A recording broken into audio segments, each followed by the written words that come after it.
कल्पना करो कारगिल की स्नोईली एरों की, माउंटेनों पर बिछी बर्फ की चादर की और अंधेरे की जिसे सिर्फ चांद की रोशनी और युवा भारतीय सैनिकों का हौसला ही चीर पाता है। उन्हीं में से एक थे कैप्टन विक्रम बत्रा, एक ऐसा नाम जो हिम्मत और कुर्बानी के साथ गूंजता है। ये 1999 की बात है। करगिल युद्ध ने पूरे देश को अपनी गिरफ्त में ले लिया है। वहां 17,000 फीट की हाईहाई पर मेरे हर शब्द के साथ सांस जम जाती है, लेकिन मेरी हिम्मत पहले से ज्यादा जलती है। मैं अपने साथियों को देखता हूँ, मेरे ब्रदर्स इन आर्म्स।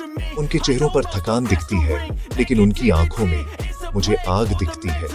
मैं उनसे कहता हूँ, मेरी सांस स्नोवीली हवा में दिख रही है कि हम सिर्फ जमीन के टुकड़े के लिए नहीं लड़ रहे हैं, हम अपनी मातृभूमि के लिए, एक दूसरे के लिए, घर पर हर भारतीय के लिए लड़ रहे हैं। हमले का आदेश आता है। धमाकों और ट्रेसर गोलियों से जगमगाते आसमान के नीचे हम उन नामुमकिन चट्टानों पर चढ़ते हैं। हर कदम एक चुनौती है।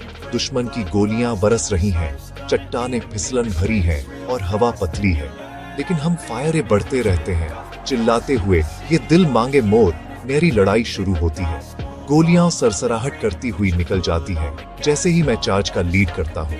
दुश्मन बस कुछ मीटर दूर है। चेहरे बर्फ और अराजकता से धुंधले हैं, लेकिन मैं हिचकिचाने का जोखिम नहीं उठा सकता।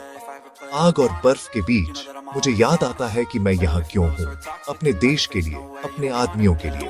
अचानक जीत करीब आ जाती है। हम दुश्मन के बंकर पर धावा बोल देते हैं। जैसे ही सूरज उगता है, मैं पॉइंट 514 पर खड़ा होता हूँ, तिरंगा फहराते हुए।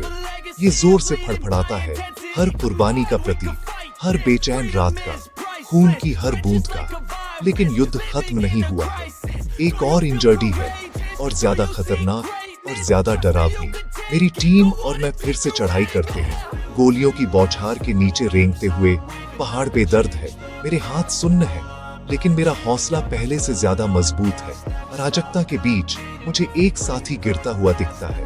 बिना एक पल सोचे मैं उसकी तरफ भागता हूँ, उसे अपने कंधों पर उठाता हूँ, गोलियों और ग्रेनेड से बचते हुए।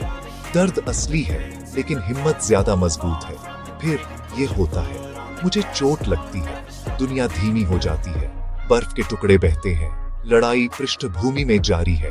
मैं आसमान की तरफ देखता हूँ, सूरज की पहली किरणें महसूस करते हुए। मेरी कहानी यहीं खत्म हो सकती है, लेकिन मेरी सोल, हमारी सोल जिंदा रहती है। आज उस इंजर्डी को बत्रा टॉप कहा जाता है। तिरंगा आज भी वहां ऊंचा और प्राउडली से फहराता है। हर भारतीय को वीरता की कहानी बताता है। जैसे ही सूरज ढलता है, एक अकेला सिपाही झंडे को सलाम करता है।